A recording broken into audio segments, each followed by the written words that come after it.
9 consecutive block buster director Anil Ravipudi గారి మాటలు ఇప్పుడు వినేద్దాము.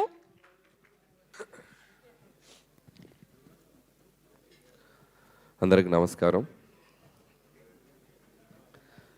ఫస్ట్ ఆఫ్ ఆల్ ఈ సంక్రాంతిని కూడా నాకు ఇంత మెమరబుల్గా చేసినందుకు ప్రేక్షకులందరికీ, తెలుగు ప్రేక్షకులందరికీ, ప్రపంచం గ్లోబ్ చుట్టూ ఉన్న తెలుగు ప్రేక్షకులందరికీ థ్యాంక్ యూ సో మచ్.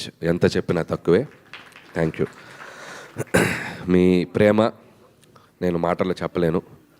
మళ్ళీ ఇలాంటి మంచి సినిమాలు తీసి మీకు ఆనందాన్ని ఇచ్చి దాంట్లో మళ్ళీ నా కృతజ్ఞతను మీకు తెలియజేసుకుంటాను. అంతకుమించి నేనేం చేయలేను. థ్యాంక్ యూ అండి. Thank you so much. అలాగే ఇప్పటి వరకు నా పనిచేసిన టెక్నీషియన్స్ కానీ అందరూ నా గురించి చాలా మంచి మాటలు చెప్పారు. బట్ నేను అనేవాడిని ఈరోజు ఈ సినిమా చేయటానికి నాకు ఒక ఆపర్చునిటీ ఇచ్చి నాకు ఒక మెగా గిఫ్ట్ ఇచ్చినటువంటి మా మెగాస్టార్ చిరంజీవి గారి గురించి మొదలెడతాను నేను. ఎందుకంటే టెక్నీషియన్స్ అందరి గురించి ప్రీ రిలీజ్లో నేను మాట్లాడేశాను. ఇప్పుడు ముఖ్యంగా నేను మాట్లాడాల్సింది మా చిరంజీవి గారి గురించి మాట్లాడాలి. నేను ఈ కథ చాలామందికి తెలియని విషయం ఏంటంటే, నేను ప్రతి స్క్రిప్ట్ ఒక 2.5 months to 3.5 months పడుతుంది. నేను వైజాగ్ వెళ్ళి కూర్చొని, చాలామందికి తెలుసు, అక్కడ ఒక 2.5 నుంచి 3 months పడుతుంది ఒక కథ. విత్ డైలాగ్ వెర్షన్ అంటే 3.5 months పడుతుంది. చాలా సర్ప్రైజింగ్ థింగ్, చాలా షాకింగ్ థింగ్ ఏంటంటే, ఈ సినిమా ఫస్ట్ హాఫ్ 15 రోజులు, సెకండ్ హాఫ్ 10 రోజులు, అంటే 25 daysలో ఫినిష్ చేసినటువంటి స్క్రిప్ట్ ఇది. ఫాస్టెస్ట్ స్క్రిప్ట్ నా కెరియర్లో నేను చేసిన స్క్రిప్ట్ ఇది. దానికి ఎందుకు ఇంత ఫాస్ట్గా అయింది అని మీరు అనుకుంటే దానికి కారణం మెగాస్టార్ చిరంజీవి గారు.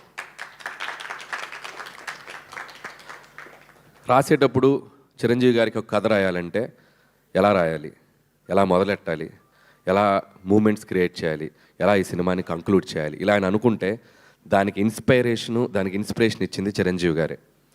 కాసేపు చిరంజీవి గారు అనకుండా ఒక సగటు ప్రేక్షకుడుగా, సగటు అభిమానిగా ప్రేక్షకులు చిరంజీవి గారిని ఎలా అభిమానిస్తారో అలా మాట్లాడుకుంటే, డైలాగ్ని చాలా కూల్గా మాట్లాడుతున్నట్టు చాలా క్యాజువల్ బాడీ లాంగ్వేజ్తో మాట్లాడాలంటే దానికి ఇన్స్పిరేట్ చేసింది చిరంజీవి.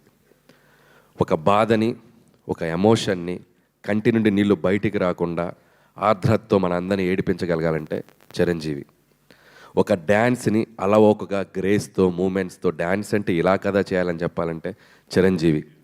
100 మంది ఎదురుగా ఫైటర్స్ నుంచి ఉంటే చాలా యాటిట్యూడ్తో ఇలా నుంచుని ఒక చిన్న సిగరెట్ వెలిగించాలంటే, ఒక బాసిజం చూపించాలంటే చిరంజీవి. ఇలా చెప్పుకుంటూ పోతే నటనలో ఉన్న నవరసాలని అద్భుతంగా, అందంగా, తన మార్క్తో, తన స్టైల్తో, తన ఓన్ చేసుకొని ఒక స్పెషల్ యాక్టింగ్ లాగా మనందరికీ ప్రజెంట్ చేసిన వ్యక్తి చిరంజీవి. సో అలాంటి ఒక చిరంజీవి గారికి ఒక కథ రాయాలంటే ఒక పెన్ను మొదలెడితే, సో ఈ డాట్స్ అన్నిటిని కలుపుకుంటూ వెళ్ళిపోయాను నేను, అంతే.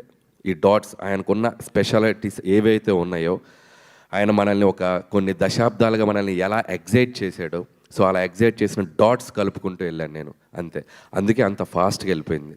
సో ఒక ఇంట్రడక్షన్ సీన్ రాయాలన్నా, లేకపోతే ఒక పిల్లలతో ఒక ఆర్ద్రతకు ఒక సన్నివేశం రాయాలన్నా, ఒక వైఫ్ మామగారి మధ్యలో చాలా చలాకీగా నిలబడి, ఒక యాటిట్యూడ్తో నిలబడి, ఒక స్వాగ్తో నిలబడి చేయాలన్నా, ఒక విలన్స్ ముందు ఒక యాటిట్యూడ్తో నిలబడాలన్నా, ఇలా అన్ని ఎలిమెంట్స్ ఈ సినిమాలో నాకు రాయటానికి నాకు ఈజీగా క్రియేట్ చేసిన వ్యక్తి చిరంజీవి గారు. సో అందుకే నేను ఆ క్రెడిట్ నేను చిరంజీవి గారికి ఇవ్వదలుచుకున్నాను. థ్యాంక్ యూ చిరంజీవి గారు.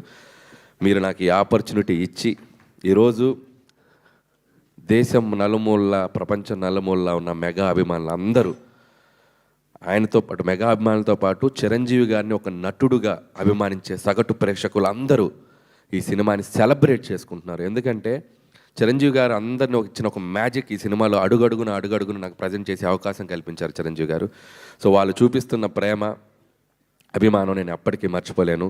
ఇక మెగా ఫ్యాన్స్ అయితే నేను కనపడితే నన్ను లాక్కెళ్ళి కొంతమంది అయితే ముద్దు పెట్టేద్దామని చూస్తారు.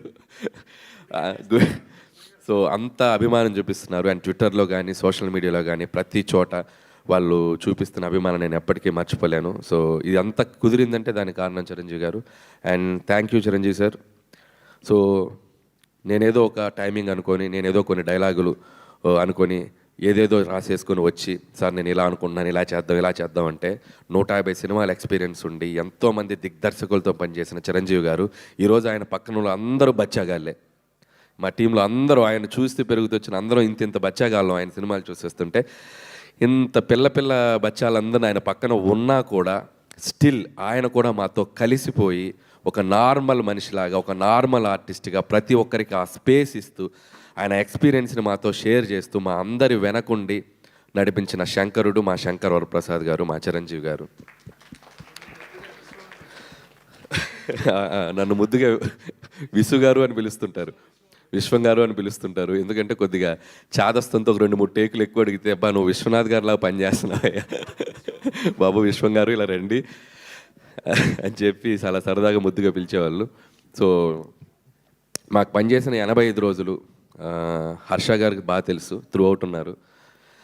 సో 85 రోజులు ప్రతిరోజు ఒక బ్యూటిఫుల్ మెమరీ.